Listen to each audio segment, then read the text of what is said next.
Hello, welcome to the fourth episode of Bob Builds. We're going to be doing some interesting stuff today. Things I just thought I'd add to the map on a whim, but I'm quite happy that I did.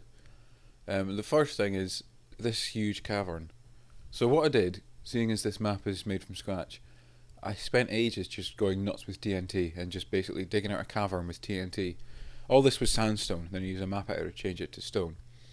But I've got a good sized cavern that players can run through and hide in, but the problem is that it doesn't look so smooth. I mean, the way TNT explodes and the way it, you know, deletes blocks, it kind of leaves, as you can see, these little one block things just every now and then, just lying about.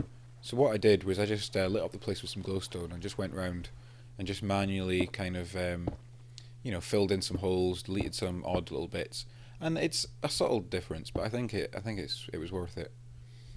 And if I'm making something this big, I want to, at the end of it, be able to say, I did it properly. So, for players to get down into this cavern, it opens up at two ends. One here in the middle of a large field, and the other one opens up in the forest. But to get down, I've put this little walkway. I don't know what it would be for. Maybe, I don't know. I don't know what the reason why you'd have a walkway down into a big deep cavern, but players must get down there. But it's quite fun using the stair blocks, the things you can do with them now, putting them upside down and joining them together and stuff. It can make it look a lot better. And then when players get down into here, they get down actually into the cavern. I've got these platforms all the way through the cavern, just so players can run about. My original plan was to make it so that it had fence all around the side, so that players couldn't jump into the water, because I was thinking that would make it too it would make the cavern too big. Like players could hide underneath under the water, or they could find a little bit of stone they could just stand on and stay there for the whole game. But instead, I'm just going to let players do what they want down here. At the end of the day, yeah, okay, if people do hide down here, they hide down here. As I've said before in an episode, I'm going to try and install some plugin when we actually do the tournament that means players can find each other easier. And I mean, even if someone is hiding, someone could still run along the walkway and they could still see the other players' names. So here I'm just extending the walkway. As you can see, it follows the rock a bit, as it would do. I mean, you can't just tunnel straight through rock. And then it looks so much better once it's lit up as well. You'll see eventually that I actually went and added, you can see all these vines, which I think makes it a little bit more interesting. Like maybe there wouldn't be vines here, in Minecraft natural caverns there wouldn't be vines, but I think it looks a lot nicer. And you'll also see the water I've added falling from the ceiling and falling from the walls.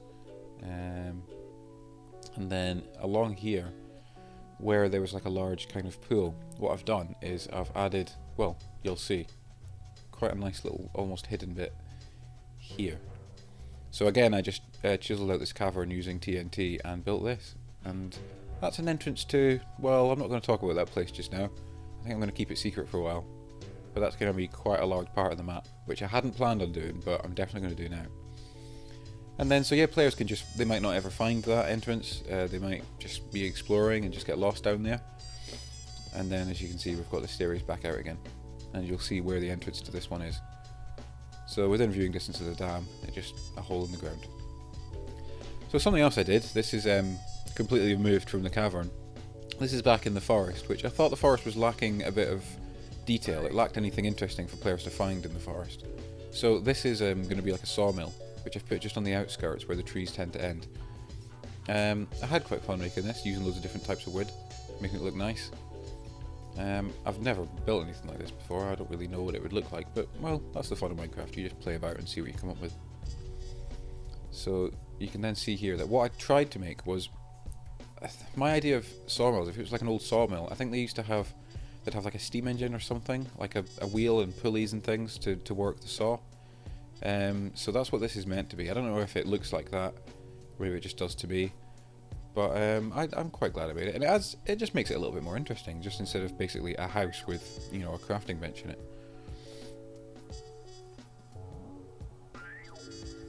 And then here I'm just extending outwards, making like a little yard out the front, stacking some logs, clearing away the trees the best way with fire.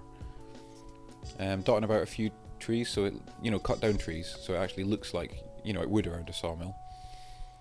And then yeah, this is more or less it. Just basically, it's just the adding of little details. Gravel, fencing, benches. Inside I've added crafting tables, furnaces, things useful for players, and just somewhere they can hide out maybe when it gets dark or if they're being chased by a player. And here you can see the finished product, where I've actually, in the yard, I've added like a kind of saw, I don't know what they're called, but where the logs would be dragged and cut. And yeah, that's it.